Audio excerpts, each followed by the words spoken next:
వాక్యంలో నుండి ఎఫెసీ పత్రిక 4వ అధ్యాయం 7 నుంచి 16 వరకు చదువుకుందాం. సంఘము అనే అంశం గురించి మనము గత వారంలో ప్రారంభించాం. సంఘము యొక్క ప్రాముఖ్యత ఏంటి అన్న విషయాన్ని తెలుసుకున్నాం. ఈరోజు సంఘము అందరికీ క్షేమాభివృద్ధి కలగజేసే రీతిలో ఉండాలంటే మనమేం చేయాలి అన్న విషయాన్ని ఇక్కడ చదివి ధ్యానం చేసుకోబోతూ ఉన్నాం. ఎఫెసీ పత్రిక 4వ అధ్యాయం 7వ వచనం నుంచి 16వ వచనం వరకు నేను చదువుతాను. చాలా జాగ్రత్తగా వినాలని కోరుతూ ఉన్నాను. Ephesians chapter 4 verses 7 through verse 16. అయితే మనలో ప్రతి వానికిని క్రీస్తు అనుగ్రహించు వరము యొక్క పరిమాణము చొప్పున కృప ఇయ్యబడెను. అందుచేత ఆయన ఆరోహణమైనప్పుడు చెరను చెరగా పట్టుకొని పోయి మనుషులకు ఈవులను అనుగ్రహించనని చెప్పబడి ఉన్నది. ఆరోహణమాయననగా ఆయన భూమి యొక్క క్రింది భాగములకు దిగినని అర్థమిచ్చుచున్నది కదా.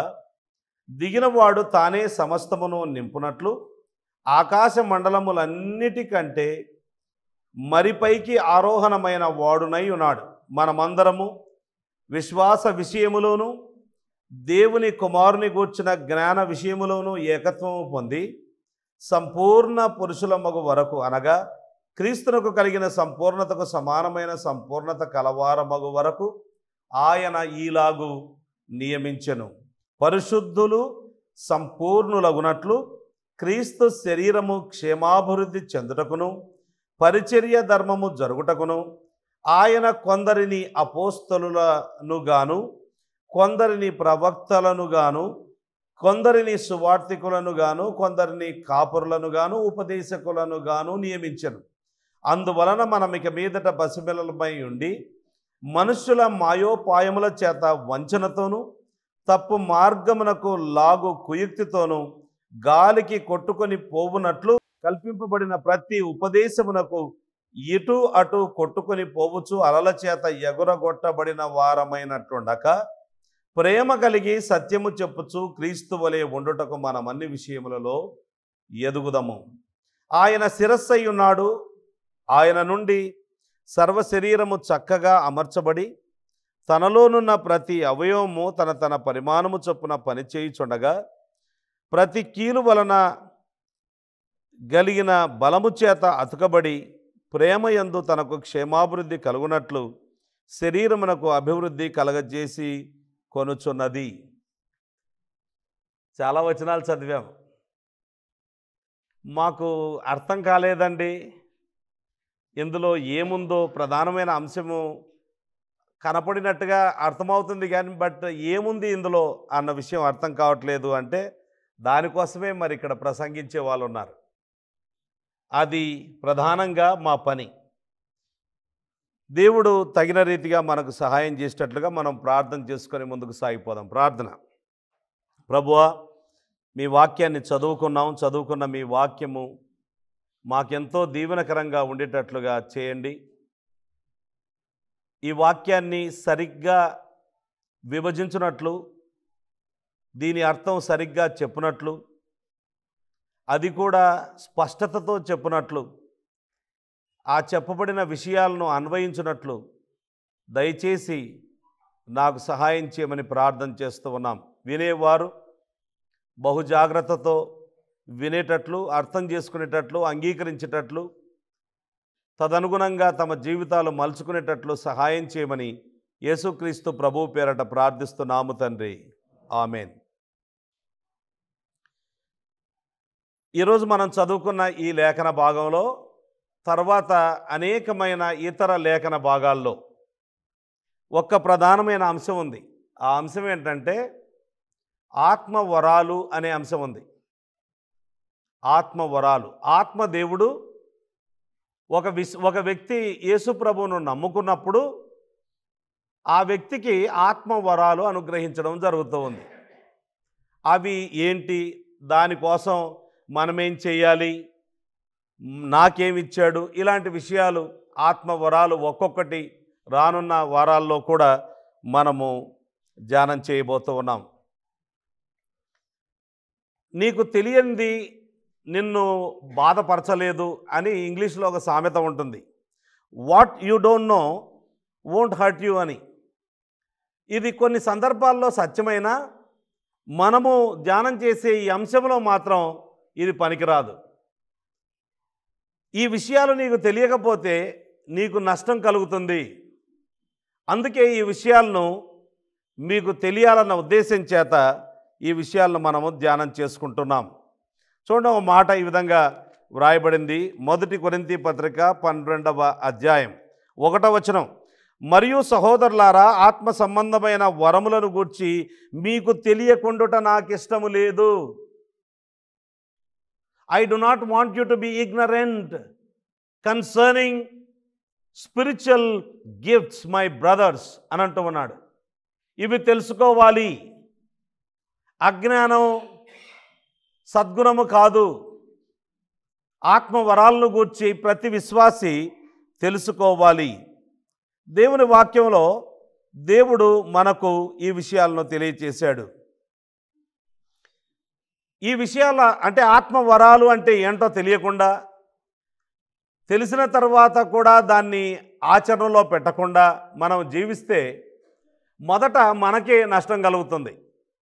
ఏమి నష్టం కలుగుతుందంటే నీ జీవితంలో తృప్తి ఉండదు, నీ జీవితంలో సమాధానం ఉండదు, నీ జీవితం ధన్యమైనట్టుగా అనిపించదు. ఏదో ఈడ్చుకుంటూ నీ జీవితాన్ని కొనసాగిస్తూ ఉన్నట్లుగా అనిపిస్తుంది. You will not be happy. కనుక you will be the loser. You will not have the joy of being used by the lord. ప్రభు చేత వాడబడుతున్నాను, నేను నా జీవితము ఇతరులకు దీవెనకరంగా ఉంది అనే ఆ సంతోషాన్ని నీవు కోల్పోతావు. ఆ సంతోషము లేకుండా అయిపోతుంది, నీకే నష్టం అది. తర్వాత ఆ నష్టం నీతోనే ఆగిపోకుండా ఇతరులకు కూడా మనము నష్టం చేసిన వారం అవుతాం.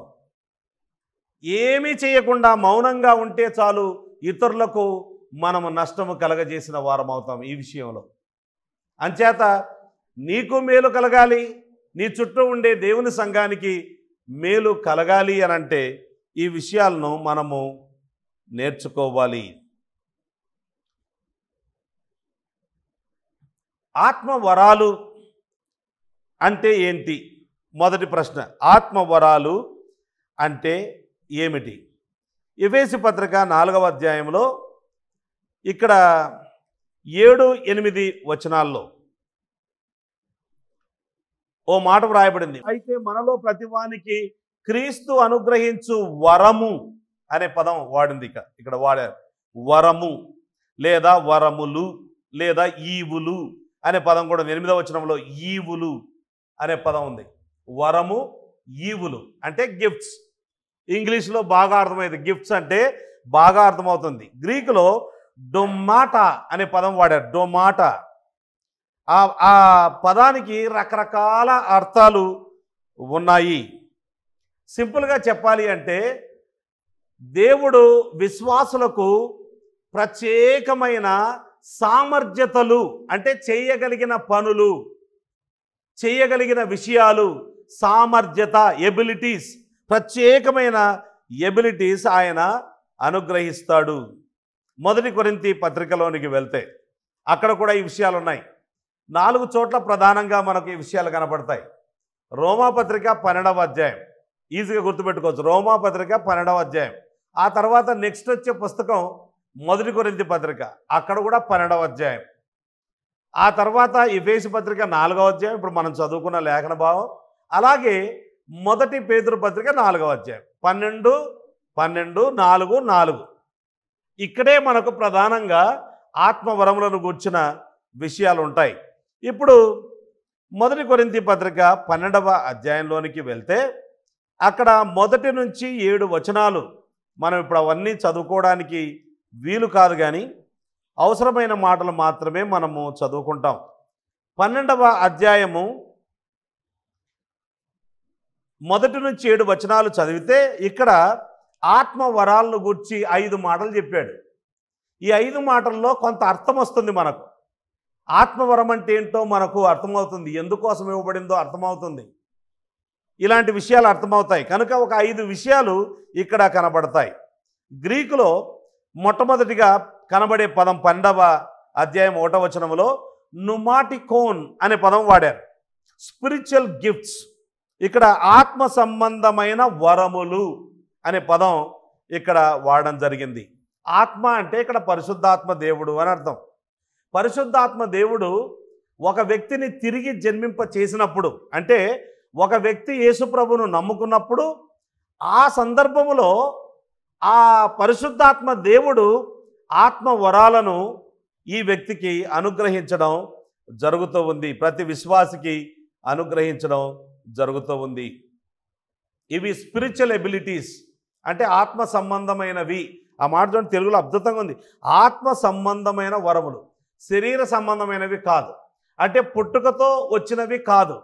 రెండవ పుట్టుకతో, అంటే యేసుప్రభును నమ్ముకున్న తర్వాత వచ్చే ఆత్మ సంబంధమైన వరాలు ఇవి అనే విషయాన్ని మనం ఇక్కడ గమనిస్తూ ఉన్నాం.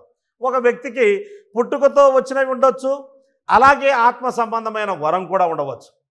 కొంతమంది టీచర్లు ఉన్నారనుకోండి, మంచిగా స్కూల్లో మంచిగా టీచ్ చేస్తారు, అదే సమయంలో బైబిల్ను కూడా చాలా చక్కగా టీచ్ చేయవచ్చు. ఆ వరం ఉండొచ్చు, బైబిల్ను బోధించే వరం ఉండొచ్చు. కొంతమందికి ఇలా ఉంటుంది, స్కూల్లో బాగా టీచ్ చేస్తారు, కానీ బైబిల్ దగ్గరికి రాగానే టీచ్ చేసే వరం ఉండదు. ఎందుకు అంటే ఇది పుట్టుకతో వచ్చింది కాదు, ఇది రెండవ జన్మ ద్వారా వచ్చినది. పరిశుద్ధాత్మ దేవుడు రెండవ జన్మ ద్వారా ఇచ్చింది. ఆ మాట మనం అర్థం చేసుకుంటాం. 4వ వచనంలోనికి రండి. 12వ అధ్యాయం 4వ వచనం, కృపావరములు. కృపావరములు తెలుగులో అద్భుతమైన తర్జుమా ఇది కూడా. ఇంగ్లీష్లో జస్ట్ గిఫ్ట్స్ అనే పదం లేదా స్పిరిచువల్ గిఫ్ట్స్ అనే పదం ఉంటుంది. క్యారిస్మాటాన్ అనే పదం వాడారు. క్యారిస్మాటాన్, కారిస్ అంటే గ్రీకులో గ్రేస్ అని అర్థం. గ్రేస్, కృప, అందుకే కృప వరములు అని తర్జుమా చేశారు. ఈ వరాలు నీ మంచితనాన్ని బట్టి దేవుడు నీకు ఇచ్చినవి కాదు. ఈ వరాలను నీ శక్తియుక్తుల ద్వారా నీవు సంపాదించుకున్నవి కావు. డబ్బులిచ్చి కొనుక్కునేవి కాదు, ద్రవ్యం ఇచ్చి కొనుక్కునేవి కాదు.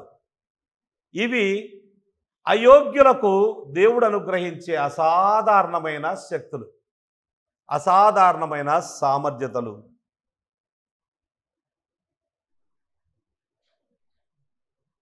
అంచేత ఎవరూ కూడా నాకు ఫలాని వరము ఉంది అని అంటే గర్వపడాల్సిన అవసరం ఏముండదు. ఎందుకంటే అన్డిజర్వ్డ్ ఫేవర్స్ ఇవి. దేవుడు ఇచ్చాడు అని అంటే ఏదో నీ గొప్పతనాన్ని చూసి నీవు లేకపోతే దేవుని రాజ్యం ముందుకు పోలేదేమో అని దేవుడు భయపడి నీకు ఇచ్చాడు అనుకుంటున్నావా? కాదు. నువ్వు లేకపోయినా, నేను లేకపోయినా, ఎవరు లేకపోయినా కానీ దేవుని రాజ్యం సాగిపోతూనే ఉంటుంది. ఏదైనా వరం మనం పొందుకున్నామంటే అది దేవుని కృప, అయోగ్యుల ఎడల దేవుని కటాక్షము, దానివల్ల వచ్చాయి అన్న విషయాన్ని మనం ఇక్కడ గమనించాలి. ఎఫెసీ పత్రిక 4:7లో కూడా ఇదే భావాన్ని అపోస్తలుడైన పౌలు అక్కడ వ్రాయడం జరిగింది. కొరింథీ పట్టణంలో వరాలకు లోటు లేదు, సమృద్ధిగా కృపావరాలు ఉన్నాయి. చూడండి 1వ అధ్యాయం 7వ వచనంలో, గనుక ఏ కృపావరమునందును లోపము లేక, అంటే వీళ్ళలో ఏ లోపం లేదు, సమృద్ధి అయిన కృపావరాలు ఇవ్వబడ్డాయి. కానీ ఈ సంఘములో ఉన్న సమస్యలు ఏ సంఘంలో లేవు. ఈ సంఘంలో అనైక్యత రాజ్యమేలుతూ ఉంది. ఎవరు ఐక్యంగా లేరు, గ్రూపులు మెయింటైన్ చేస్తూ ఉన్నారు. ఒకడు నేను పౌలు వాడను, ఇంకొకడు అపోల్లో వాడను, ఇంకొకడు నేను కేఫా వాడను, ఇంకా కొంతమంది మేము క్రీస్తు వారమని గ్రూపులు మెయింటైన్ చేస్తూ ఉన్నారు. అయినా వారికి కృపావరాల్లో లోపం లేదు. 5వ అధ్యాయంలో అన్యజనులు కూడా చేయని పాపము దేవుని సంఘంలో జరిగింది అని 5వ అధ్యాయంలో చెబుతాడు. అయినా వాళ్ళకు కృపావరాల్లో లోపం లేదు. 15వ అధ్యాయంలో మూల సిద్ధాంతాన్ని నమ్మని దారుణమైన స్థితిలోకి కూడా కొంతమంది వెళ్ళిపోయినట్టుగా ఉంది. పునరుత్థానము నమ్మని వారు కొంతమంది ఉన్నారు. అటువంటి పరిస్థితుల్లో ఉన్నప్పటికీ కూడా వారికి కృపావరాల్లో లోపం లేదు. అంటే దీని భావం ఏంటంటే నీ భక్తి జీవితానికి నీ కృపావరానికి సంబంధం లేదు. 3వ మాట 5వ వచనంలోనే ఇక్కడే 1 కొరింథీ పత్రిక 11వ అధ్యాయం 5వ వచనంలో మరియు పరిచర్యలు నానా విధములుగా ఉన్నవి. పరిచర్యలు అనే పదం వాడారు ఇక్కడ.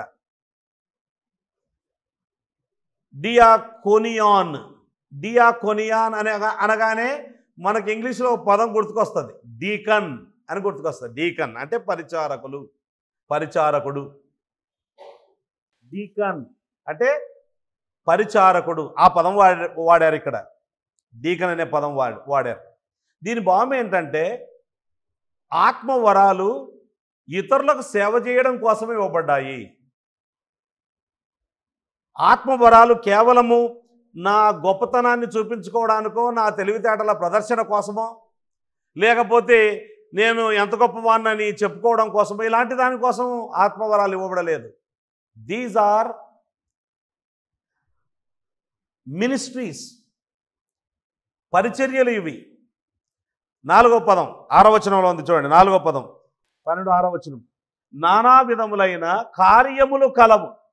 కార్యములు అని తర్జుమా చేశారు.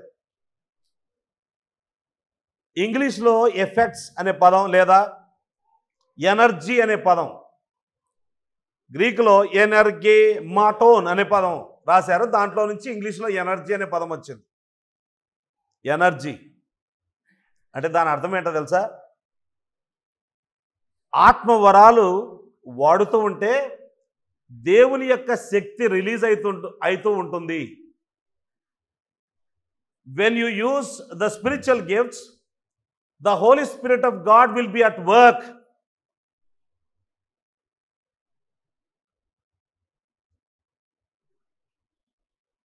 ఆయన మనల్ని తన స్వాధీనంలో ఉంచుకొని మన ద్వారా ఆయన అనేకుల జీవితాల్లో గొప్ప కార్యాలు చేయబోతూ ఉన్నాడు, చేస్తాడు. అందుచేత ఆయన మీద మనం ఆధారపడాలి. పరిశుద్ధాత్మ శక్తి మీద మనం ఆధారపడాలి. ఆయన సహాయం కోరాలి. అది 4వ పదం. 5వ పదం 7వ వచనంలో చూడండి. 7వ వచనంలో 5వ పదం అయినను అందరి ప్రయోజనము కొరకు ప్రతివానికి ఆత్మ ప్రత్యక్షత అనే పదం వాడారు ఇక్కడ. మేనిఫెస్టేషన్, ఫానెరోసిస్ అనే పదం వాడారు. మేనిఫెస్టేషన్ ఆఫ్ ద స్పిరిట్ అంటే దాని అర్థం ఏంటంటే ఆత్మవరాలు దేవుని పిల్లలు తెలుసుకొని దేవుని సంఘములో వాడుతూ ఉండగా, లోకములో వాడుతూ ఉండగా దేవుని యొక్క మహిమ ప్రత్యక్షపరచబడుతుంది. దేవుని యొక్క శక్తి అంటే ఏంటో లోకము చూడబోతుంది, సంఘము చూడబోతుంది. దేవుని యొక్క శీలము ఎలాంటిదో, ఆయన క్యారెక్టర్ ఏంటో లోకము చూడబోతుంది, సంఘము చూడబోతుంది. కనుక God's character and power will be revealed when people use their spiritual gifts. అందుచేత అతిశయపడువాడు ప్రభువునందే అతిశయపడవలెను అని వ్రాయబడింది. 1 కొరింథీ పత్రిక 1:31. ప్రభువుకు మహిమ తెచ్చినప్పుడు ఆ వ్యక్తి సంతోషపడాలి. ఇప్పుడు వీటన్నిటిని బట్టి మనం నేర్చుకునేది ఏంటంటే ఆత్మవరాలు అంటే ఏంటి? అసలు రక్షణ పొందినప్పుడు దేవుడు ఆత్మవరాలు ప్రతి విశ్వాసికి అనుగ్రహిస్తాడు. ఆత్మవరాలు అంటే ఏంటంటే ఈ విధంగా మనం చెప్పుకోవచ్చు. ఆత్మవరాలు ఒకటే మాటలో ఈ విధంగా మనం చెప్పుకోవచ్చు. Abilities that God has granted to Christians for the edification of others in the body and the evangelization of those outside the body. సంఘముల్లో నీ వారికి క్షేమాభివృద్ధి కలగజేయడం కోసం, లోకములో ఉన్న వారికి సువార్త ప్రకటించడం కోసం దేవుడే ప్రతి క్రైస్తవునికి అనుగ్రహించే ప్రత్యేకమైన సామర్థ్యత. It is a special ability given by the lord. For the edification of the church and evangelization of the world. దీని ద్వారా అల్టిమేట్గా దేవునికి మహిమ రావాలి. ఎవరిస్తారు ఈ ఆత్మవరాలు అని అంటే మనం ఇంతకుముందే చెప్పుకున్నాం. అయితే ఈ 12వ అధ్యాయంలోనే మొదటి 7 వచనాలు మనం చదివితే ఇక్కడ మనం గమనించేది ఏంటంటే తండ్రి అయిన దేవుడు పరిశుద్ధాత్మ ద్వారా అనుగ్రహిస్తాడు. తండ్రి అయిన దేవుడు పరిశుద్ధాత్మ ద్వారా అనుగ్రహిస్తాడు. ఇంకో లేఖను మనం చదువుకున్నాం కదా, ఎఫెసీ పత్రిక 4వ అధ్యాయం 7వ వచనం నుంచి చదివితే యేసుప్రభు ఇస్తున్నట్టుగా ఉంది. అంటే ఏంటంటే ఈ ఆత్మవరాలు త్రియేక దేవుని యొక్క వరాలు. త్రియేక దేవుడు మనకు ఏరి కోరి ఇచ్చే వరాలు. సాక్షాత్తు దేవుడే మనల్ని గూర్చి ఆలోచించి ఆ దేవుడు తండ్రి అయిన దేవుడు, కుమారుడైన దేవుడు, పరిశుద్ధాత్మ దేవుడు మన గురించి ఆలోచన చేసి మన జీవితం ధన్యం చేయడానికి, తనకు మహిమ తెచ్చుకోవడం కోసం, తన సంఘానికి క్షేమాభివృద్ధి, లోకములో సువార్త జరగడం కోసమని ఆ దేవుడు మన కోసం కలిసి ఇచ్చే సామర్థ్యత ఇది. కనుక ఎవరిస్తారు అని అంటే త్రియేక దేవుడు మనకు అనుగ్రహిస్తాడు. అది రెండవది. ఇప్పుడు మూడవ విషయంలోనికి వెళ్దాం. ఎవరికి ఇస్తాడు ఈ ఆత్మవరాలు? ఎవరికి ఇస్తాడు అని అంటే ఎఫెసీ పత్రిక 4:7లో ప్రతి వానికి అనుంది. ప్రతి వానికి అంటే సందర్భం చూడాలి. ఇక్కడ ప్రతి వానికి అంటే లోకంలో ఉండే ప్రతి వానికి అని కాదు, విశ్వాసులకు రాస్తూ ఉన్నాడు. ఎఫెసీ పట్టణంలో యేసుప్రభును నమ్ముకొని సంఘముగా కూర్చబడిన వారి కోసం రాస్తూ ఉన్నాడు. కనుక ప్రతి వానికి అంటే ఇక్కడ సందర్భం ఏంటంటే ప్రతి విశ్వాసికి అని అర్థం. అవిశ్వాసికి ఆత్మవరాలు ఉండవు. బాగా గమనించండి, అవిశ్వాసికి ఆత్మవరాలు ఉండవు. అవిశ్వాసి సంఘానికి క్షేమాభివృద్ధి కలగజేయలేడు. అవిశ్వాసి తానే రక్షణ పొందలేదు, ఇతరులను ఏమి రక్షణలోనికి నడిపిస్తాడు? అవిశ్వాసి దేవునికి ఎలా మహిమ తీసుకొని వస్తాడు? కనుక ఇవి అవిశ్వాసులకు కాదు, విశ్వాసులకు మాత్రమే. అంటే యేసు ప్రభువును నమ్ముకున్న వాళ్లకు. ఇదే మొదటి కొరింథీ పత్రికలో 12వ అధ్యాయము 7వ వచనం చూద్దాం. చూడండి, 12వ అధ్యాయము 7వ వచనం. అయినను అందరి ప్రయోజనము కొరకు ప్రతివానికి, ఇక్కడ కూడా ప్రతివానికి అనే పదం ఉంది. 11వ వచనం చూద్దాం. అయినను వీటినన్నిటినీ ఆ ఆత్మ యొక్కడే తన చిత్తము చొప్పున ప్రతివానికి అంటే ఇక్కడ మినహాయింపు లేదు. నీకు చదువున్నా చదువు లేకపోయినా, అర్థమవుతుందండి? చదువున్నా చదువు లేకపోయినా, ఆర్థిక స్థితిగతులు మెరుగ్గా ఉన్నా ఘోరంగా ఉన్నా, నీవు ఏ ప్రాంతపు వ్యక్తివైనా, తెల్లవాడివైనా నల్లవాడివైనా, యేసు ప్రభువును నమ్ముకుని ఉంటే నీకు మినహాయింపు లేకుండా ఖచ్చితంగా దేవుడు ఆత్మవరాలను అనుగ్రహించాడు. మొదటి పేతురు పత్రిక 4:10లో కూడా ఇదే మాట మనకు వ్రాయబడింది. మొదటి పేతురు పత్రిక 4వ అధ్యాయము 10వ వచనం, 4:10. దేవుని నానా విధమైన కృప విషయమై మంచి గృహ నిర్వాహకులై ఉండి ఒక్కొక్కడు కృపావరము పొందిన కొలది. ఒక్కొక్కడు అంటే ప్రతి ఒక్కరికి కృపావరం అన్నది, ప్రతి ఒక్కరికి కృపావరము ఉంది అన్న విషయాన్ని మనం ఇక్కడ గమనించాలి. అయితే కొంతమంది విశ్వాసులు తమకు ఏమీ లేదని, మేము ఏమీ కూడా ఎన్నడూ సంఘానికి ఏ విధంగా మేలు చేయలేమని, లోకానికి కూడా ఎన్నడూ సువార్త ప్రకటించకుండా నోరు మూసుకొని ఉండడం, అలా చేయడం జరుగుతూ ఉంది. అయితే మనకు అనుగ్రహింపబడిన కృపావరాలను మనము తృణీకరించకూడదని, వాటిని అలక్ష్యం చేయకూడదని, నిర్లక్ష్యం చేయకూడదని మనకు వ్రాయబడిన మాటలు మనం చూడవచ్చు. మొదటి తిమోతి పత్రిక 4వ అధ్యాయంలో 14వ వచనం. ఇక్కడ తిమోతితో పౌలు అంటూ ఉన్నాడు, తిమోతి, నీవు పెద్దలు హస్త నిక్షేపణము చేయగా ప్రవచనం మూలమున నీకు అనుగ్రహింపబడి నీలో ఉన్న వరమును అలక్ష్యము చేయకము. ఇక్కడ నేను ఆ పాయింట్, నాకు ఒకటే పాయింట్ కావాలి ఇక్కడ, వరమును అలక్ష్యము చేయకము. అంటే దేవుడు నీకు వరం ఇచ్చాడు, వరాన్ని అలక్ష్యం చేస్తున్నావు. You are neglecting the gift that is in you. Do not do that. నీలో ఉన్న వరాన్ని అలక్ష్యం చేస్తే నీ జీవితం సంతోషమయంగా ఉండదు, నీ జీవితం తృప్తికరంగా ఉండదు, నీ జీవితం ధన్యమైనట్టుగా ఉండదు. అంత మాత్రమే కాదు, నీవు ఇతరులకు మౌనంగా ఉండి ఊరికనే ఉండి ఏమీ చేయకుండా ఇతరులకు హాని చేస్తూ ఉన్నావు. సంఘానికి నీవు హానికరుడవు అయిపోతూ ఉన్నావు. Do not neglect the gift that is in you. 2వ తిమోతి పత్రిక, ఇది రాసిన కొన్ని సంవత్సరాలకు ఇది రాశాడు. అప్పటికీ తిమోతి కొంచెం నిదానంగానే ఉన్నట్టుగా ఉంది. చూడండి 1వ అధ్యాయం 6వ వచనం.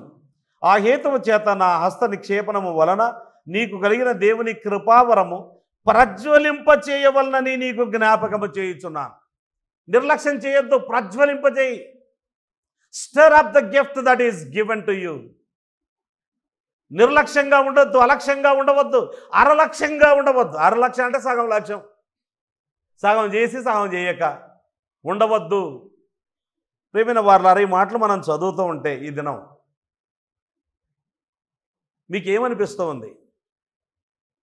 దేవుడు మీకు ఏ కృపావరము అనుగ్రహించాడో మీకు తెలుసా? మొదటి విషయం. తెలియకపోతే తెలుసుకోవాలనే కోరిక ఉందా? రెండవ విషయం. ఒకవేళ మూడవది తెలిసినా నీవేం చేస్తూ ఉన్నావు అనే ప్రశ్న వేస్తే దానికి జవాబు ఏంటి? నీకు తెలుసు ఇవి చేయగలవు, దేవుడు పరిశుద్ధాత్మ దేవుడు లేదా త్రియేక దేవుడు నీకు ఈ వరాలు ఇచ్చాడు అని తెలిసి కూడా మౌనంగా ఉంటే దాని అర్థం ఏంటి? ఎంతకాలం ఇలా మౌనంగా ఉందాం? దేవుడిచ్చిన వరాన్ని అలక్ష్యం చేసుకుంటా ఉందాం? ఆ విషయాన్ని మనం ఆలోచించాలి. ఇక్కడ మనం నేర్చుకునేది ఏంటంటే, ప్రతి విశ్వాసికి వరాన్ని ఇచ్చాడు అని అంటే దాని భావం ఏంటంటే, ప్రతి వరం ఎవరికి ఇవ్వబడినా ప్రతి వరం ప్రాముఖ్యమైనదే. ప్రతి వరం ప్రాముఖ్యమైనదే. ఏది ప్రాముఖ్యమైనది కాదు అని చెప్పుకోవడానికి వీల్లేదు. ఇక్కడ ఓ మాట ఉంది, ఎఫెసీ పత్రిక 4వ అధ్యాయంలో 7వ వచనం చూడండి. ఇక్కడ అయితే మనలో ప్రతి వానికి క్రీస్తు అనుగ్రహించు వరము యొక్క పరిమాణము చొప్పున కృప అనుగ్రహింపబడెను. మెజర్ అంటే దేవుడు కొలత వేసి నీకు ఇచ్చాడు. ఎవరికి ఏమి ఇవ్వాలో కొలత వేసి ఇచ్చాడు. ఇక్కడ మనం ఒక టైలర్ దగ్గరికి వెళ్ళాం, మన కొలతలు తీసుకుంటారు. నాకు బట్టే వస్త్రాలు ఇంకోరు పట్టకపోవచ్చు, లూజ్ కావచ్చు, లేకపోతే టైట్ కావచ్చు.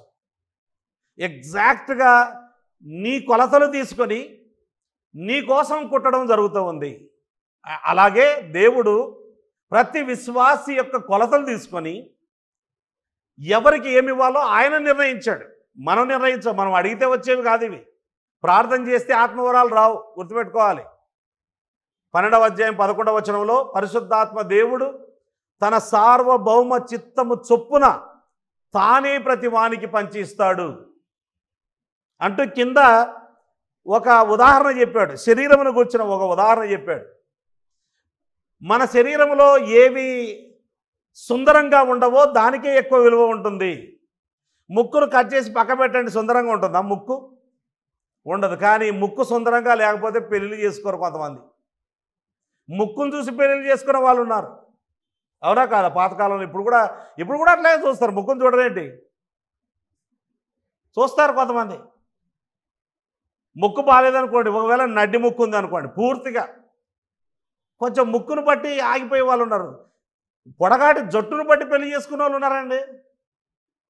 వాళ్ళు చెడు అంటారు కదా. ఇలాగా ఒకవేళ పెళ్ళైన ఒక నెలకే ఏదైనా పెద్ద వ్యాధి వచ్చేసి జుట్టు రాలిపోయింది అనుకోండి, ఏంటి అప్పుడు? దేవుడు నియమించాడు. ముక్కు ఇట్లా కిందికే ఉండాలని దేవుడు నియమించాడు. ఊహించుకుంటుంటాను నేను కొన్నిసార్లు, ఎవిడెన్స్ బైబుల్లో చదివా, అప్పటి నుంచి ఊహించుకుంటూ ఉంటాను. ముక్కును దేవుడు ఇట్లా తిప్పాడు అనుకోండి, తిప్పితే స్నానం చేసుకుంటున్నారు మీరు, తల మీద నీళ్ళు పోసుకోవాలి, ముక్కులోకి నీళ్ళు పోతాయి, ముక్కులో నుంచి గొంతులోకి పోతాయి. ప్రతిరోజు జలుబేగా, ప్రతిరోజు అనారోగ్యమే. అవి కూడా షాంపూ నీళ్ళు పోతాయి లోపలికి ముక్కులోకి. దేవునికి తెలివి ఉంది, సర్వజ్ఞానం ఉంది. మనం ఏంటే అందరిని ఒకటే టైప్ ఎందుకు చేయడము, ముక్కు తల మీద పెడితే బాగుండని ఓసారి అలా పెట్టుండే వాళ్ళం. దేవునికి తెలుసు చెవులు ఎక్కడ పెట్టాలి, 2 చెవులు, 1 నోరు, ఆ నోట్లో నాలుక, అది కూడా ఎట్లా దాని ఎంత దూరం వెళ్ళాలి ఏంటి అదంతా కూడా ఉంటుంది. దేవుడు నియమించాడు, ఇది మనం నియమించం. అలాగే ఆత్మవరాలు కూడా దేవుడే నియమిస్తాడు. నువ్వు అడిగితే ముక్కు ఇట్లా పైకి పోదు. ఒక చెవి తీసేసి 2 చెవులు తీసేసి ఒక్క చెవి, ఎందుకంటే ఎక్కువ వినడం ఇష్టం లేదు, 2 నోర్లు ఇవ్వు ప్రభువా, ఈ నోరు సరిపోవట్లేదు అని అంటే ఇస్తాడా? నువ్వు ఎంత మోకాలు దండేసి ప్రార్థన చేసినా, ఉపవాసం ఉండి ప్రార్థన చేసినా, 1,000,000 సంవత్సరాలు ప్రార్థన చేసినా నీ ముక్కు మారదు, అట్లే ఉంటుంది. దేవుడు నియమించాడు. దేవుని కంటే ఎక్కువ తెలివినట్టుగా భావించకూడదు మనం. అర్థమవుతుందండి? సో దీన్ని బట్టి మనం గమనించేది ఏంటంటే, దేవుడు కొలత వేసుకొని, కొలతలు తీసుకొని నీకు ఆ వరం ఇచ్చాడు అని అంటే ఆ వరం important. Every gift is important. కొలతలు వేసుకొని చేశాడు. అది ఒక కేక్ తయారు చేయాలి అని అంటే దాంట్లో రకరకాల ఇంగ్రీడియంట్స్ ఉంటాయి. కొలత వేసుకొని చేస్తారు. అది అటు ఇటు చేశారనుకోండి చాలా ప్రమాదం వస్తుంది. ఏది ఎక్కువ వేయకూడదు.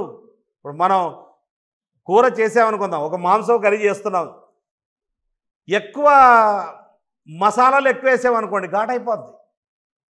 కరెక్ట్గా మోతాదులో ఏ మోతాదులో వేయాలో, ఎప్పుడు వేయాలో అప్పుడు వేసామనుకోండి మంచి చాలా రుచికరమైన ఆహారం తయారవుతుంది. రెండవది ఇందులో నేర్చుకునే పాఠం, ప్రతి క్రైస్తవుడు ప్రముఖుడే. చదువున్నా చదువు లేకపోయినా, ఆర్థిక స్థితిగతులు ఎలా ఉన్నా, యేసుప్రభువును నమ్ముకొని ఉంటే నీవు ఒక యునిక్ పర్సన్, ఒక ప్రత్యేకమైన వ్యక్తివి. నీ అవసరత ఇందులో ఉంది. ప్రతి పదార్థము అవసరమే, ఇది అవసరం లేదు అని చెప్పడానికి వీల్లేదు. అలాగే ప్రతి క్రైస్తవుడు కూడా యునిక్.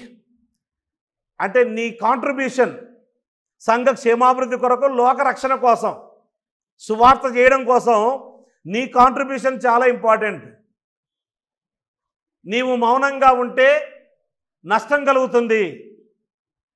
నీవు ఏమీ కాంట్రిబ్యూట్ చేయకుండా చేతులు కట్టుకొని కూర్చొని ఉంటే నష్టం కలుగుతుంది అన్న విషయాన్ని నీవు గమనించాలి, నేను గమనించాలి.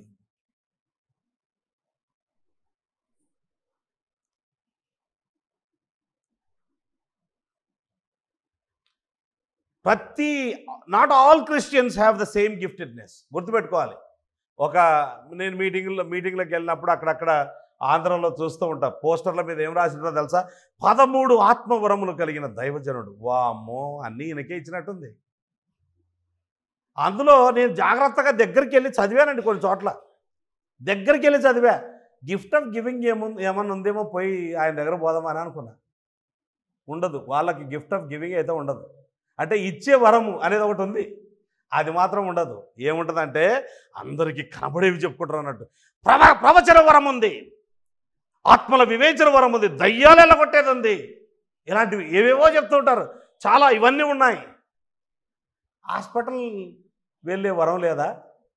లేదు. ఇతరులకు సాయం చేసే వరం లేదా? లేదు. అట్లాంటివి ఉండవు. Not all Christians. అంటే నీకున్న వరం నాకు ఉండకపోవచ్చు, నాకున్న వరం నీకు ఉండకపోవచ్చు.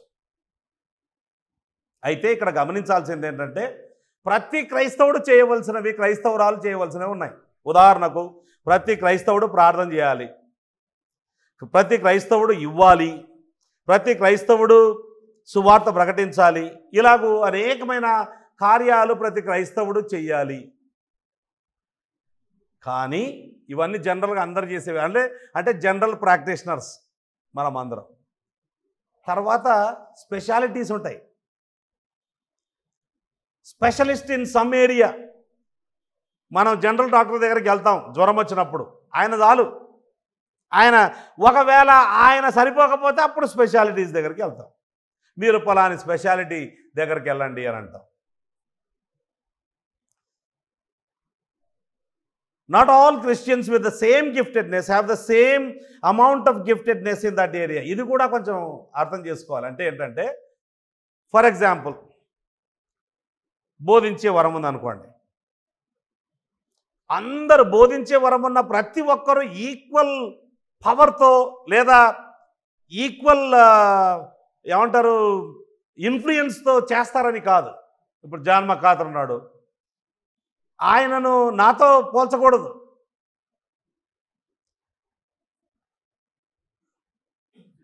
RC స్ప్రోల్ను John మకాథర్తో పోల్చకూడదు.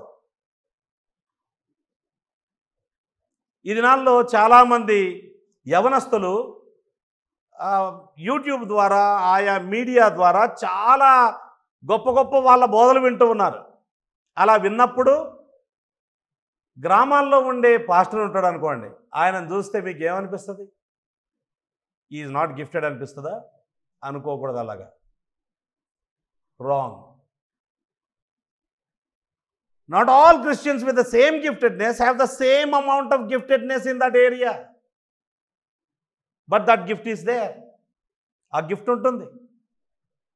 కనుక ఇప్పుడు నేను బోధించినట్టుగా గ్రామీణ ప్రాంతాల్లో ఉండే ఒక ఎక్కువ చదువుకొని ఒక పాస్టర్ దగ్గర నుంచి ఎక్స్పెక్ట్ చేస్తారా? అలా ఎక్స్పెక్ట్ చేయకూడదు. It is wrong. He also has the gift of teaching, but same ఏమంటారు సేమ్ అమౌంట్ ఆఫ్ గిఫ్టెడ్నెస్ ఉండదు. సువార్థికులు ఉన్నారు, కొంతమంది మంచిగా సువార్త సేవ చేస్తారు. ఇక్కడ ఈ ప్రాంతంలో ఒక దైవజనుడు ఉండేవాడు, చనిపోయాడు. చాలామందిని మంచి సువార్థికులుగా తీర్చిదిద్దాడు కూడా. ఆయన మంచి సువార్థికుడు. సువార్థికుని సంచి అనే ఒక పుస్తకం రాశాడు చాలా సంవత్సరాల కిందట, ఒక 40 ఏళ్ల కిందట. అంటే సువార్థికునికి కొన్ని నేర్పిస్తాడు అన్నట్టు అందులో. ఆయనను బిల్లీ గ్రామ్తో పోల్స్తామా? పోల్చకూడదు. కనుక టీవీలో గొప్ప గొప్ప వాళ్ళను, మోస్ట్ పవర్ఫుల్ వ్యక్తులను చూసి why my pastor can't teach like that or my pastor can't preach like that అని అనుకోకూడదు. అర్థమవుతుందండి? ఇది చాలా అవసరం. నేటి దినాన ఈ మాటలు చాలా అవసరం.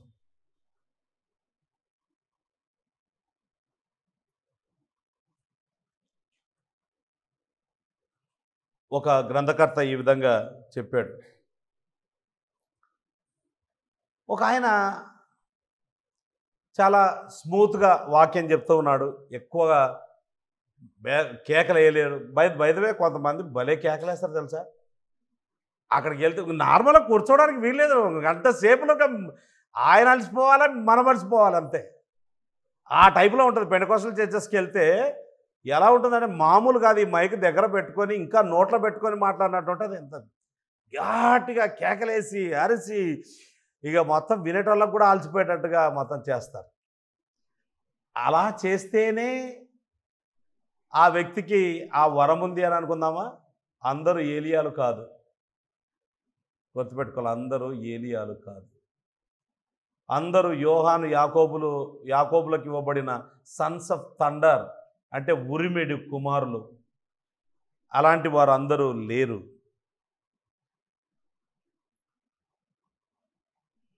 ఆయన ఏమంటాడంటే, ఒక ఆయన పేరు పాల్ బీన్ అనే వ్యక్తి ఏమంటాడంటే,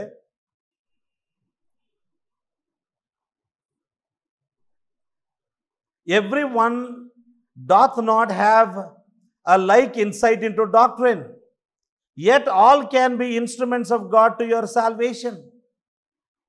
This is an impudent, itching humor, which if you will be Christians indeed, you must lay aside. The consideration of diversity of gifts does not reprove those who will take like పాత English, ఇది 300 ఏళ్ళకి English. Take mislike at this kind of gift or that kind of gift because it is not as they would have it. If one speaks calmly and stilly, ఈ పదమే వాడడం, స్టిల్లీ అనే పదం వాడడం మనం. calmly and stilly, though he lay down the truth soundly, if he apply not forcibly, they say he is a nobody. Don't ever say that. ఆ విధంగానే దేవుడు ఆయనను వాడుకుంటాడు. కనుక అమెరికన్ ప్రీచర్స్లో చాలామందికి ఫోర్స్ఫుల్గా మాట్లాడే శక్తి ఉండదు. అందులో ఆఫ్రికన్ అమెరికన్స్ వాళ్ళ మాటలు వినాలి మీరు. ఇంకా వాళ్ళకు వీళ్ళకు నార్మల్ అమెరికన్స్కి సంబంధమే ఉండదు అన్నట్టుగా ఉంటుంది. చాలా తీవ్రంగా ఉంటుంది ఆఫ్రికన్ అమెరికన్ వాళ్ళ ప్రసంగాలు. యూ కాంట్ అంటే దాన్ని అందరిని అలాగే ఉండాలని కోరుకోకూడదు. నాలుగవది, ఎందుకు ఆత్మవరాలు ఇవ్వబడ్డాయి? ఆత్మవరాలు ఎందుకు ఇచ్చాడు? మూడవది ఏంటంటే ఎవరికి ఇవ్వబడ్డాయి అంటే ప్రతి విశ్వాసికి ఇవ్వబడ్డాయి అనేది మనం చూసాం. ఈక్వల్గా ఆ వరం ఉన్నప్పటికీ కూడా ఈక్వల్ గిఫ్టెడ్నెస్తో చేయలేరు అందరూ. అది గుర్తుపెట్టుకుంటే సరిపోద్ది. ఓకే. నాలుగవది, why are spiritual gifts given? ఆత్మవరాలు ఎందుకు ఇవ్వబడ్డాయి? ఎఫెసీ పత్రిక 4వ అధ్యాయంలోనికి వద్దాం. మళ్ళీ 4వ అధ్యాయంలో ఇంగ్లీష్లో 11-12 వచనాలు ఉంటాయి. తెలుగులో మనకు 13వ వచనం కూడా ఉంటుంది. అంతా ట్రాన్స్లేషన్లో అటు ఇటు అవుతాయి. ఇందులో ఉన్న భావాన్ని నేను చెప్తాను. The purpose of using hour gifts, ఎందుకోసం ఆత్మవరాలు ఇవ్వబడ్డాయి, మనం ఎందుకు వాడాలి అని అంటే, మొట్టమొదటిది ఏంటంటే నాయకుల గురించి మాట్లాడదాం. ఇక్కడ దేవుడు కొందరిని అపోస్తలులు గాను, 13వ వచనంలో కొందరిని కాపర్లు గాను, కొందరిని ప్రవక్తలు గాను, కొందరిని సువార్తికులు గాను, కొందరిని కాపర్లు గాను, ఉపదేశకులు గాను నియమించాడు అనుంది. ఎందుకు నియమించాడు వీళ్ళను? వీళ్ళు gifted men given to the church, సంఘానికి ఆత్మవరములుగా ఇవ్వబడిన మనుషులు. Gifted men given to the church. Why did God give? యేసుప్రభు ఎందుకు వాళ్ళని ఇచ్చాడు? నాయకులను ఎందుకు అనుగ్రహించాడు? కాపరి బోధకులను ఎందుకు అనుగ్రహించాడు అంటే, వాళ్ళు తమ వరాలను వాడి విశ్వాసులను సంసిద్ధులుగా చేయాలి. దానికోసమే ఇచ్చాడు. ఇంగ్లీష్లో టు ఎక్విప్ ద సెయింట్స్ అంటే, నా పని ఏంటి, బైబిల్ ప్రకారము మా పని ఏంటి అని ఆలోచిస్తే, మా పని ఏంటంటే మిమ్ములను సంసిద్ధులుగా చేయాలి, మిమ్ములను ఎక్విప్ చేయాలి. ఎక్విప్ అనే పదం గ్రీకులో కాటాటీజో అనే పదం ఉంది. కాటాటీజో అనే పదం ఎక్కడెక్కడ వాడారు అన్న దాన్ని బట్టి దాని అర్థం మనకు అర్థమవుతుంది. రైట్. ఫస్ట్ చూద్దాం, చూడండి. మార్క్స్ వార్త, ఇదే పదం మార్క్స్ వార్తలో వాడారు. 1వ అధ్యాయము 19వ వచనం. 1వ అధ్యాయం 19వ వచనంలో ఈ విధంగా రాయబడింది. ఆయన ఇంకా కొంత దూరం వెళ్ళి జెబెదయి కుమారుడగు యాకోబును అతని సహోదరుడగు యోహానును చూచెను. వారు దోణిలో ఉండి తమ వలలు బాగు చేసుకొనుచుండేది. They were mending their nets. వలలు బాగు చేసుకొనుచున్నారు అంటే, మళ్ళీ వాళ్ళు చేపల వేటకు వెళ్ళాలి అని అంటే, ఇప్పుడు వల వేసినప్పుడు అందులో చెత్త చెదారం అనవసరమైనవి ఏవేవో పడి ఉంటాయి. తర్వాత చేపలు పడి ఉంటాయి. ఆ చేపలన్నీ తీసేయాలి. పనికిరానివి ఏవైనా ఉంటే తీసేయాలి. ఎక్కడైనా ఆ వలలు చినిగిపోయి ఉంటే వాటిని మళ్ళీ కొట్టుకోవాలి. అవి పిగిలిపోతే ప్రాబ్లం వస్తుంది కదా. పిగిలిపోయిన ప్రదేశాలు ఉంటాయి, వాటిని మరలా మెండ్ చేసుకోవాలి. వలలు బాగు చేసుకొని. So to equip means to mend అని అర్థం, బాగు చేయడం. రెండవ పదం, ఇదే పదం ఇంకో చోట వాడబడింది. చూడండి, హెబ్రీ పత్రిక 11వ అధ్యాయం 3వ వచనం. 3వ వచనం, ప్రపంచములు దేవుని వాక్యము వలన నిర్మాణమైనవనియు అందును బట్టి దృశ్యమైనది కనబడేడు పదార్థములచే నిర్మింపబడలేదనియు విశ్వాసము చేత గ్రహించుకొనుచున్నాము.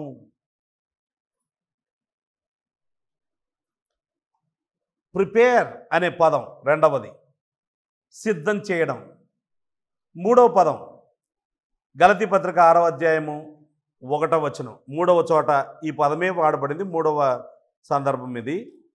గలతీ పత్రిక 6వ అధ్యాయము 1వ వచనం చూడండి. సహోదరులారా, ఒకడు ఏ తప్పిదములోనైనా చిక్కుకుని ఎడల ఆత్మ సంబంధమైన మీలో ప్రతివాడును తానును శోధింపబడుదునేమో అని తన విషయమై చూచుకొనుచు సాత్వికమైన మనస్సుతో అట్టి వానిని మంచి దారికి తీసుకొని రావలెను అనుంది. రెస్టోర్ అనే పదం ఉంది. ఇంగ్లీష్లో రెస్టోర్ దట్ పర్సన్ అనుంది. ఇక్కడ తెలుగులో మంచి దారికి తీసుకొని రావాలి లేదా పునర్నిర్మించాలి. రెస్టోర్ అంటే పునర్నిర్మించుట. కనుక మెండింగ్, ప్రిపేరింగ్ అండ్ రెస్టోరింగ్ ఈ 3 ఐడియాస్ను ఒక చోట చేర్చి దేవుని సేవకుల పనేంటో మనం ఇక్కడ చూద్దాం. ఏంటి అనంటే it has the idea of filling in what is lacking. అంటే ఎక్కడెక్కడైతే కొదవ ఉందో అక్కడ ఆ కొదవను నింపే పని మాది. విశ్వాసుల్లో ఎక్కడెక్కడ కొదవలు ఉన్నాయో ఆ కొదవలను నింపే పని మాది. రెండవది filling in what is lacking. రెండవది మేకింగ్ సంథింగ్ రెడీ. ఒక దానిని సిద్ధం చేయడం. యుద్ధానికి మనుషులను సిద్ధం చేయడం అనుకోండి, సిద్ధం చేయడం ఆ పని. రెండవది రెన్యూయింగ్ సంథింగ్ టు యూస్ఫుల్నెస్. ఒకప్పుడు పనికి రాకుండా అయిపోయిన ఆ పరిస్థితిని పనికొచ్చేటట్లుగా యూస్ఫుల్గా అవ్వడం కోసం దానిని పునర్నిర్మించడం లేదా కొత్తగా చేయడం. ఇంతకుముందు ఆ వస్తువు లేకపోతే ఆ పరికరం పనికి రాకుండా అయిపోయింది, యూస్లెస్గా అయిపోయింది. ఇప్పుడు దాన్ని యూస్ఫుల్గా చేయడం. So the gifts that the leaders have received should be used to teach, model, council, confront and otherwise develop the serving abilities of the members of the church. అంటే అర్థం ఏంటంటే సింపుల్గా మీరు దేవుని కోసం బలంగా వాడబడడానికి మిమ్మల్ని సిద్ధం చేయాలి. అది మా పని. అదొక ఉద్దేశం. ఎందుకు ఆత్మవరాలు ఇచ్చాడు? ఇప్పుడు మీకెందుకు ఇచ్చాడు ఆత్మవరాలు దేవుడు? ఆ ఉద్దేశం ఏంటి అనంటే ఇక్కడే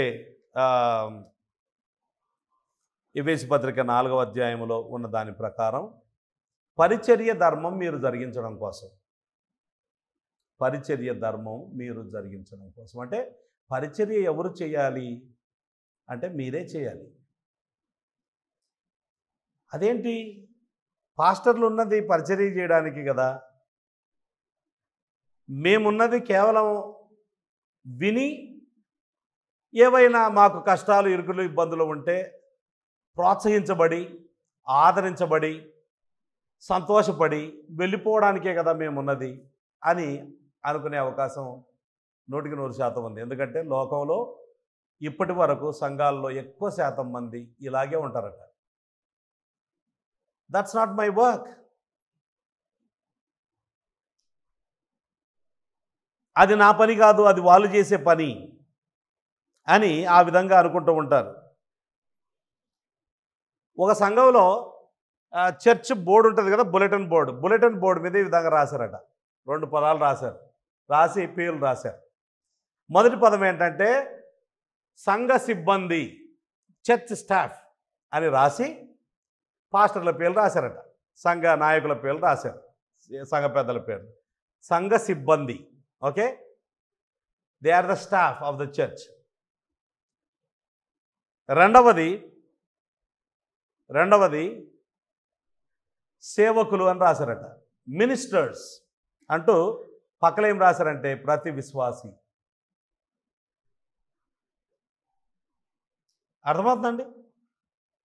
the staff and the ministers. Who are the ministers? You are the ministers. దేవుడు ప్రతి విశ్వాసికి ఆత్మవరం ఇచ్చింది మౌనంగా ఉండడం కోసం కాదు, చేతులు కట్టుకొని ఊరికి ఉండడం కోసం కాదు. ఆత్మవరం ఇచ్చింది పరిచర్య చేయడం కోసం. 500 సంవత్సరాల కిందట మనం క్యాథలిక్ చర్చిలో నుంచి బయటకు వచ్చినప్పుడు, అంటే ప్రొటెస్టెంట్ సంఘాలు బయటకు వచ్చినప్పుడు ఓ సిద్ధాంతం బాగా వెలుగులోనికి వచ్చింది. దాన్ని ఏంటంటే ప్రతి విశ్వాసి యాజకుడే అనేది. Priesthood of all believers. అంటే మనకు మధ్యవర్తి అక్కర్లేదు, నీ అంతటా నీవు ప్రార్థన చేసుకోవచ్చు. వాళ్ళు ఏం చెప్పారంటే మధ్యవర్తుల ద్వారానే రావాలి, ఈ సీన్స్ ద్వారా వస్తే తప్ప. మధ్యవర్తులు చాలామందిని నియమించుకున్నారు.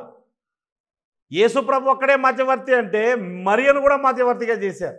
యేసుప్రభు కూడా డైరెక్ట్గా వెళ్ళలేము కనుక మరియ ద్వారా వెళ్ళాలి, మరియ దగ్గర కూడా డైరెక్ట్గా వెళ్ళలేము, పరిశుద్ధుల ద్వారా వెళ్ళాలి అని ఆ విధంగా ప్రజలను దూరం చేశారు దేవునికి. అది తప్పు అని చెబుతూ, వాక్యానుసారం కాదని చెబుతూ వచ్చారు. ఇందులో భాగం అది, ఆత్మవరాల్లో భాగం. You are a priest before God and you are a minister before God and you do it. ఈ సర్వీస్ మనము ప్రతి ఒక్కరం చేయాలి. ఎప్పుడు చేయాలి అని అంటే ఏమనుకుంటారంటే మరి ఆత్మవరాలంటే ఆదివారం చేయాలి. ఇంతమంది ఆదివారం ఎట్లా చేస్తారు చెప్పండి? కొంతమంది కనపడతారు ఇక్కడ, అంటే నేను కనపడతాను, పాస్టర్ ఐజక్ కనపడతాడు, పాటలు పాడేటోళ్ళు కనపడతారు, మ్యూజిషియన్స్ కనపడతారు, తర్వాత సౌండ్ సిస్టమ్ చేస్తున్న బ్రదర్ కనపడతాడు, ప్రభు వల్ల పంచే వాళ్ళు కనపడతారు, ప్రార్థన చేసే వాళ్ళు కనపడతారు, ఇంకా వేరు వేరు కొన్ని పనులు ఆ విధంగా చేసేవాళ్ళు కనపడతారు. తర్వాత చర్చ అయిపోయిన తర్వాత క్లీన్ చేసే వాళ్ళు కనపడతారు. బట్ మిగతా వాళ్ళు ఏంటి? ఈజ్ ఇట్ అంటే ఈ ఆత్మవరాలు కేవలం ఆదివారము ఆరాధనలో ఈ 2-3 గంటల్లో ఈ సమయం మాత్రమేనా? ఇవి ఈ సమయంలో వాడడం కోసమేనా అని అంటే చూడండి, ఒక మాట చూద్దాం.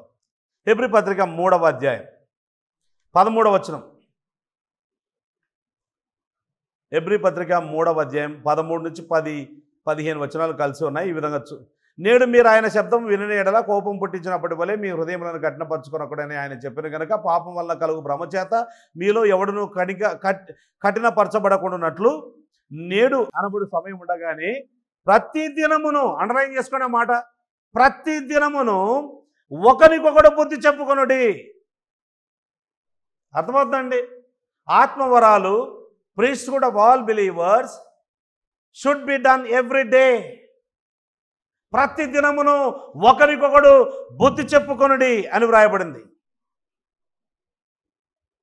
ఎట చెప్పుకుంటారు? భర్తలారా మీ ఆత్మవరాన్ని మీ భార్యల, మీ పిల్లల క్షేమాభివృద్ధి కోసం వాడండి. భార్యలారా మీ ఆత్మవరాన్ని మీ భర్తల, మీ పిల్లల క్షేమం కోసం వాడండి ఇంట్లో. పిల్లలారా మీ ఆత్మవరాన్ని మీ తల్లిదండ్రుల క్షేమాభివృద్ధి కోసం వాడండి. ప్రతిదినము మీరు ఎవరికో ఒకరికి సువార్త ప్రకటించండి. కొంతమంది ఏమనుకుంటారంటే ఓన్లీ ఇక్కడ ఉండే 4, 5 మందో 10 మంది ఈ పర్ఫార్మెన్స్ టీమ్ ఏదైతే ఉందో వీళ్ళు మాత్రమే ఇంపార్టెంట్, మేము ఇంపార్టెంట్ కాదనుకుంటాం. You have to do it at your own home, in your own workplace, every day మనం చేయొచ్చు. మీకు ఇల్లు ఉందా? ఉంటుంది కదా. ఇల్లు లేకుండా ఎవరైనా వీధుల్లో ఉన్నారా? ఎవరు లేరు కదా. సొంతం ఇల్లు, అద్దె ఇల్లు ఏదో ఒకటి ఉంది మనకు. ఇల్లుందా? మీ ఇంటిని మీరు గిఫ్ట్ ఆఫ్ హాస్పిటాలిటీ ఉందనుకోండి, అంటే ఆతిథ్యం ఇచ్చే వరం ఉంది అనుకోండి, మీ ఇంటిని వాడండి. ఇరుగు పొరుగు వారికి, పరదేశులకు ఆతిథ్యం ఇవ్వండి, ఇతరులకు ఆతిథ్యం ఇవ్వండి. మీకు జాబ్ ఉంది, డబ్బు సంపాదిస్తూ ఉన్నారు, మీ డబ్బులో కొంత భాగాన్ని ఇతరుల అవసరతలు, పరిశుద్ధుల అవసరతలు తీర్చడానికి వాడండి. It is nothing to do with Sunday. ఆదివారం వర్షిప్కి సంబంధం లేదు ఇది. ప్రతిదినము ప్రతి విశ్వాసి తనకివ్వబడిన ఆత్మవరాన్ని సంఘక్షేమాభివృద్ధి కోసం, ఆత్మల రక్షణ కోసం వాడచ్చు. మీకు కారుందా? మీ కారును వాడి మీ కారులో ఇతరులను ఎక్కించుకొని ఇంకా కొంచెం దూరం అట్లా వెళ్ళి ఇతరులను ఎక్కించుకొని చర్చికి తీసుకొని రండి. కారు లేని వాళ్ళు చాలామంది ఉన్నారు. కొంతమంది తమ కారులో ఎవరిని ఎన్నడెక్కించుకోరు. జోషి లీలన్ రెడ్డి అన్న మన దగ్గరకు వచ్చి వాక్యం చెప్తాడు కదా. వాళ్ళ కుమారుడు, ఒకే కొడుకు, ఆయన ఆస్ట్రేలియాలో ఉంటాడు, ఆస్ట్రేలియాలో ఉద్యోగం చేస్తున్నాడు. ఆయనట ఉదయం లేస్తాడట, పెద్ద వ్యాన్ లాంటిది కొనుక్కొని ఉదయం లేచి మొత్తం అంతా తిరిగి ఓల్డ్ పీపుల్ అందరినీ ఆయన ఎక్కించుకొని చర్చికి తీసుకొని వస్తాడట. వాళ్ళందరూ ఒక చోట కూర్చోబెడతాడు. ఓల్డ్ పీపుల్కి పదే పదే బాత్రూమ్ పోయే అవసరత ఇలాంటివి ఉంటాయి కనుక వాళ్ళ దగ్గర కూర్చొని వాళ్ళకి ఏమైనా అవసరతలు ఉంటే షుగర్ తక్కువ అయిపోయింది అనుకోండి, వెంటనే వాళ్ళకు ఏదో ఒకటి ఇవ్వాలి, స్వీట్ ఏదో ఒకటి ఇవ్వాలి. సో వాళ్ళని అక్కడే వాళ్ళ దగ్గరే కూర్చుంటాడట.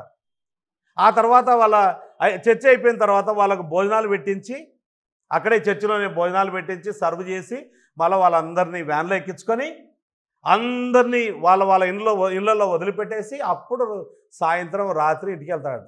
ఎవ్రీ సండే, ప్రతి సండే ఇలాగే చేస్తాడట. జోష్ అంటే తెలుసు కదా మనకు. ఎప్పుడైనా మీ కారును ఇతరుల కొరకు వాడారా? కారు లేని వాళ్ళను తీసుకొని రావడం కోసం ఎప్పుడైనా మీరు వాడారా? మీకు రకరకాల స్కిల్స్ ఉన్నాయి, మీరు మంచి మ్యాథ్స్ చెప్పగలుగుతారు. ఇతరులకు ఎప్పుడైనా, సంఘంలో ఉండే పిల్లలకి ఎప్పుడైనా మ్యాథ్స్ చెప్పారా? ఎప్పుడైనా చెప్పారా? మీకు సైన్స్ వచ్చు, లేదా మీకు తెలుగు వచ్చు, మీకు ఇంగ్లీష్ వచ్చు, అది మీ స్కిల్, అది కూడా వాడుకోవచ్చు. దేవుడు మీకు వాక్యం బోధించే వరం ఇచ్చారనుకోండి.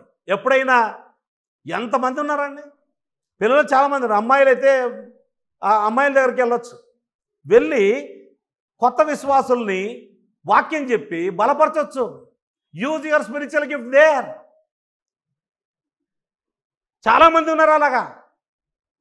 చాలామందికి ఇప్పుడు నేను వాక్యం చెప్పేటప్పుడు పాత నిబంధనలో ఏదో ఒక పేరు చెప్పాను అనుకోండి, ఆ పేరు చెప్తే ఎక్కడ విన్నట్లేదే, ఇది ఏమి తెలియదు వీళ్ళకు. You go and teach them. Old testament survey teach చేయొచ్చు, ఒకరికే, ఇద్దరికే, నీ భార్యకే, నీ భర్తకే, నీ పిల్లలకే. You can teach. You can use your spiritual gift at your home every day. ప్రతిదినము. కొంతమందికి, మనలో చాలామందికి అని చెప్పాలి, కొంతమంది అనే దానికంటే చాలామందికి విపరీతంగా సెల్ ఫోన్ మీద ఉంటాం మనం. గంటలు మాట్లాడే అపారమైన శక్తి ఉంటుంది. ఇతరులను గూర్చి సొల్లు కబుర్లు చెప్పకుండా ఈ నీ సెల్ ఫోన్ ఎబిలిటీ, మాట్లాడే ఎబిలిటీ, ఇతరులను బలపరచడం కోసం, ఇతరులను ప్రోత్సహించడం కోసం నీ సెల్ ఫోన్ వాడు. You can use your cell phone like that. That's the ministry. Every day you can do it. ప్రతిదినం మీరు చేయొచ్చు పని. Every day you can do it. ఎంత వాడుతున్నాం చెప్పండి? యూజువల్గా విపరీతంగా అనేక విస్తారమైన మాటల్లో దోషముండక మానదోనంది. విస్తారంగా మాట్లాడటం వల్ల మనము దోషంలో పడిపోయే అవకాశం ఉంది. మంచి మాటలు మాట్లాడితే, ఆ రోజు వాక్యం చదువుకొని మంచిగా నేర్చుకొని, ఆ నేర్చుకున్న 4 మాటలు ఊరికి ఫోన్ చేసి, ఊరికే మాటల్లో మాట, ఈరోజు నేను నేర్చుకున్న ఇది అని అట్లా కూడా చెప్పొచ్చు. ఏదో సుపీరియర్ లాగా చెప్పాల్సిన అవసరం లేదు. సంహవ్ ఎలా ఉన్నారు ఏంటి అని కనుక్కొని 2 మాటలు చెప్పవచ్చు, వాక్యం నేర్పించవచ్చు. పిల్లలకు, పెద్దలకు, ఎంతమందికి వాక్యం అవసరం ఉంది. మనలో చాలామందికి పాత నిబంధనలోని వ్యక్తుల పేరు చెప్తే అర్థం కాదు, విషయాలు చెప్తే అర్థం కాదు. ఎందుకంటే they have not read the Bible. తెలియదు వాళ్ళు. మధ్యలో యేసు ప్రభువుని నమ్ముకున్నారు. సండే స్కూల్ అనుభవం లేదు. సండే స్కూల్ అనుభవం ఉంటే తెలుస్తుంది, కొంచెం స్టోరీస్ తెలుస్తుంది. We can do all that. You can do good deeds. మీరు మీ ఆత్మవరాలను ఆ విధంగా వాడుకోవచ్చు. అంత మాత్రమే కాకుండా, ఎందుకోసం ఆత్మవరాలు ఇవ్వబడ్డాయంటే, మెంబర్స్ అందరూ కూడా use your gifts to the work of evangelisation. అందరూ గట్టిగా వీధుల్లో నిలబడి చెప్పాలని కాదు. నీ వరం ఏంటి అని అంటే, నీ వరం ప్రోత్సహించడం అనుకుందాం, లేదా నీకున్న సామర్థ్యత ప్రోత్సహించడం అనుకుందాం. ఊరికే మనుషులతో పోయి నిలబడడం అంతే, వాళ్ళతో గ్రూప్తో నిలబడడం. నేను కూడా వస్తా, మిమ్మల్ని మీ కొరకు ప్రార్థన చేస్తా. నేను మాట్లాడలేను, but I can be with you. నేను పత్రికలు పంచగలుగుతా. ఎవరు చేయాలి ఈ పని? ప్రతి విశ్వాసీ చేయాలి. పాస్టర్ కాదు ఇవాంజలిజం చేయాల్సింది, విశ్వాసులు చేయాలి. పాస్టర్ చేయాల్సిన పని to mend and to restore. ఈ పనులు చేయాలి. మంచి దారికి మనుషులను తీసుకొని రావడం, వలలు బాగు చేసినట్టుగా జీవితాలు బాగు చేయడం, వాళ్ళని మంచి పని చేయడం కోసం, ప్రభువు కోసం బ్రతకడం కోసం సిద్ధం చేయడం, ఇది మా పని. We equip, you do the work of ministry. ఇది వాక్యానుసారం. ఏ సంఘంలోనైతే ఇది జరగదో ఆ సంఘం ఎన్నేళ్ళున్నా అలాగే ఉంటుంది, ఆరోగ్యకరంగా ఉండదు. చూడండి, పాత దినాల్లో ఆదిమ సంఘంలో నేను ఇంకా 2-3 నిమిషాల్లో ముగిస్తాను. ఆదిమ సంఘంలో మొదటి అపోస్తల కార్యముల గ్రంథం 8వ అధ్యాయం, క్విక్లీ 8వ అధ్యాయం 8వ అధ్యాయము 1 నుంచి చదువుదాం. ఆ కాలమందు యెరూషలేములోని సంఘములకు గొప్ప హింస కలిగినందున అపోస్తలులు తప్ప అందరూ యూదయ సమరయ దేశముల యందు చెదిరిపోయారు. అందరంటే ఎవరు? విశ్వాసులు చెదిరిపోయారు. భక్తిగల మనుషులు స్టెఫెనును సమాధి చేసి అతను గూర్చి బహుగా ప్రలాపించినాయి. సౌలు సంఘాన్ని పాడు చేస్తున్నారు. ఇప్పుడు చూడండి, వర్స్ 4, 4వ వచనం. కాబట్టి చెదిరిపోయిన వారు అంటే విశ్వాసులు సువార్త వాక్యమును ప్రకటించుచు సంచారము చేసిరి. ఎవరు ప్రకటించారు? అపోస్తలులు కాదు, చెదిరిపోయిన విశ్వాసులు. This is your responsibility. Priesthood of all believers అంటూ ఉన్నాం. అందులో అద్భుతమైన భాగం ఏంటో తెలుసా అండి? చూడండి, ఆ మాట చూద్దాం. మనకు ఆ భాగ్యం ఉంది, no doubt about that. Priesthood of all బిలీవర్స్లో ఆ భాగ్యం ఉంది. మొదటి పేతురు పత్రిక 2వ అధ్యాయం, మొదటి పేతురు పత్రిక 2వ అధ్యాయం 9వ వచనం చూద్దాం. చూడండి, 9వ వచనం. అయితే మీరు చీకటిలో నుండి ఆశ్చర్యకరమైన, ఓకే, ఇంగ్లీష్లో వేరే మాట ఉంటుంది. ఏమంటారంటే ఫస్ట్ ఇవి ఉంటుంది, ఏర్పరచబడిన వంశమును, రాజులైన యాజక సమూహమును, పరిశుద్ధ జనమును, దేవుని సొత్తైన ప్రజలై ఉన్నారు. This is your privilege of all believers. ప్రతి విశ్వాస యొక్క ప్రివిలేజ్ ఇది, మీ ధన్యత. ఎవరు మీరు అనంటే ఏర్పరచబడిన వంశం, రాజులైన యాజక సమూహం, పరిశుద్ధ జనం, దేవుని సొత్తైన ప్రజలు. But along with the privileges you also have responsibility. ఏంటి? అయితే మీరు చీకట్లో నుండి ఆశ్చర్యకరమైన తన వెలుగులోనికి మిమ్మును పిలిచిన వాని గుణాతిశయములను ప్రచురము చేయు నిమిత్తం ఏర్పరచబడిన వంశం మీరు. You have to declare these things. దేవుని గురించి ఇతరులకు చెప్పడం కోసం మీరు దేవుని వంశము, దేవుని చేత ఏర్పరచబడిన వంశమయ్యారు, రాజులైన యాజక సమూహం అయ్యారు, పరిశుద్ధ జనమయ్యారు, దేవుని సొత్తైన ప్రజలయ్యారు. నీ ప్రివిలేజెస్ చూసి నీవు సంతోషపడుతూ ఆగిపోతే మరి రెస్పాన్సిబిలిటీస్ ఎవరు చేయాలి?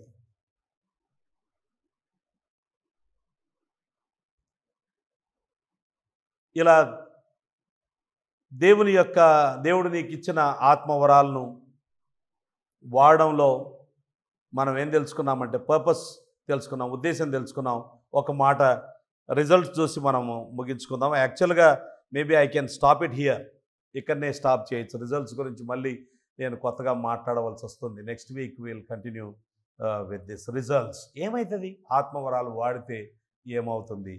ఇంతవరకు మనం ఇంతటితో ఆగిపోదాం. ఇంతవరకు మనం ఏం చూసాము అని అంటే, ఆత్మవరాలు అంటే ఏంటి?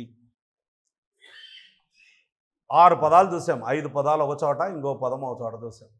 6 పదాలు చూడగా మనకు అర్థమైంది ఏంటి అని అంటే, సంఘానికి క్షేమాభివృద్ధి కలగజేయడం కోసం, లోకానికి సువార్త ప్రకటించడం కోసం దేవుడు, త్రియేక దేవుడు ప్రతి విశ్వాసికి ప్రత్యేకమైన సామర్థ్యతను అనుగ్రహించుట ఆత్మవరము. రెండవ ప్రశ్న, ఎవరిస్తారు అనంటే త్రియేక దేవుడు ఇస్తాడని చెప్పుకున్నాం. మూడవ ప్రశ్న, ఎవరికి ఇవ్వబడతాయంటే కేవలము విశ్వాసులకు మాత్రమే ఈ ఆత్మవరాలు ఇవ్వబడతాయి అన్నది మనము చూడడం జరిగింది. నాలుగవ ప్రశ్న, ఎందుకు అన్న విషయాన్ని మనం చూసాం. అందులో పర్పస్ చూసాం. ప్రభు చిత్తమైతే వచ్చే వారం మనము ఆత్మవరాలను వాడడం ద్వారా కలిగే లాభాలు ఏంటి అనే విషయాన్ని, మరియు 5వ పాయింట్ని కూడా నెక్స్ట్ వీక్ చూద్దాం. దేవుడి మాటలు మన కొరకే దీవించుగాక.